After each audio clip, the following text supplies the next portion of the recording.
Welcome back. Today we're making sweet potatoes, candied yams, whatever you want to call them. They always have been a southern favorite. So here are the ingredients. I'm showing you one by one. We got honey, brown sugar, a little nutmeg, some vanilla flavor, some cinnamon, got butter,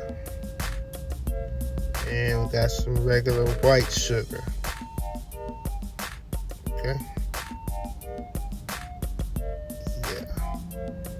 So what we're gonna do first, gotta cut them up.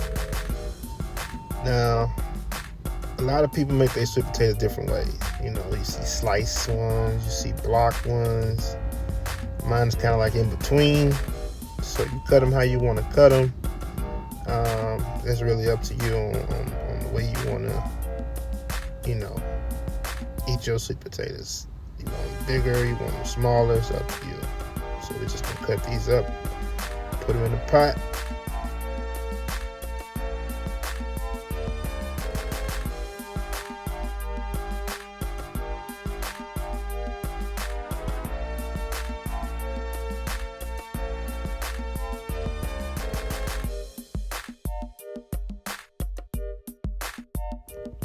When I was little, my mom used to make these for me, and this was like my favorite thing, like ever. Like, I love sweet potatoes more than anything, probably.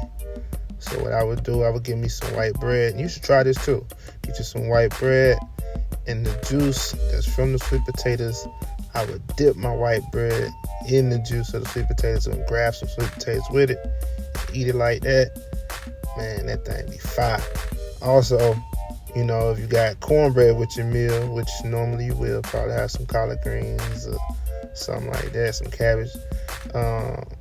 Pour the juice over your cornbread, mix it with the vegetable. You ain't eating until you done did that.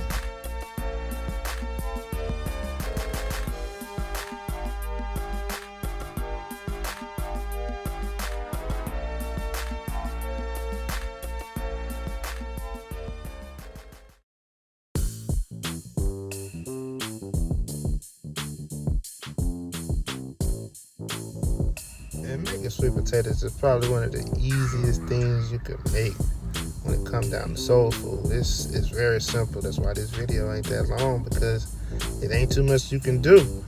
Now, a lot of people, I see them doing things that I just don't do, like putting marshmallows in there and raisins and all kind of nonsense like that. I mean, if that's what you choose, that's what you like, go for it. But you won't see that over here.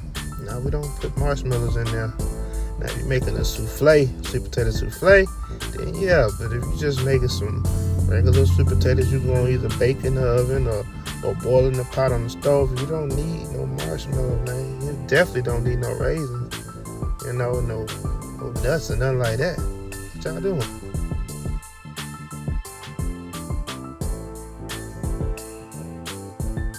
So when it come down to putting these seasonings in there, it's not a lot. You're gonna get you a cup of white sugar. Okay.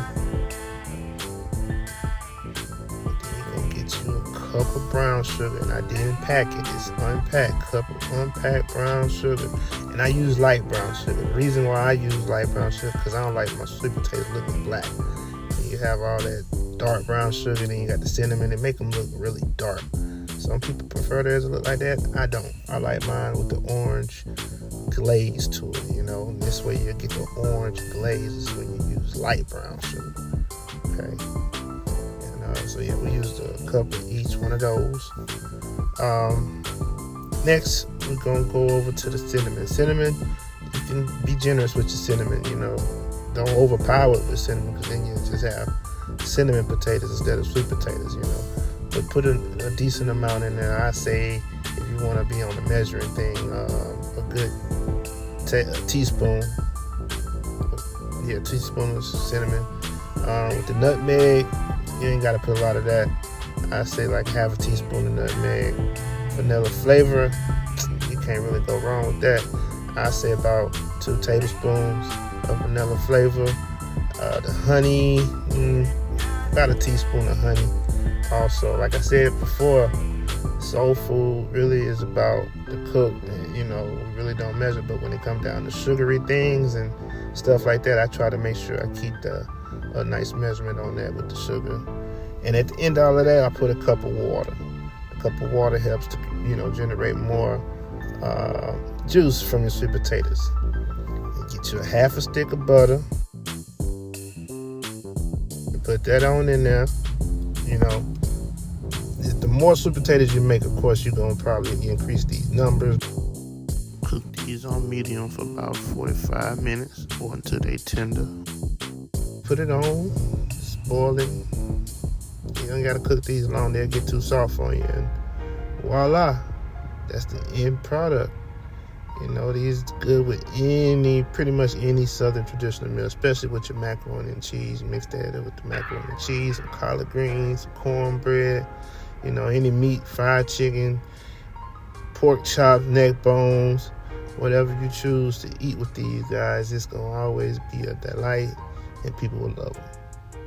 Once again, appreciate you for watching.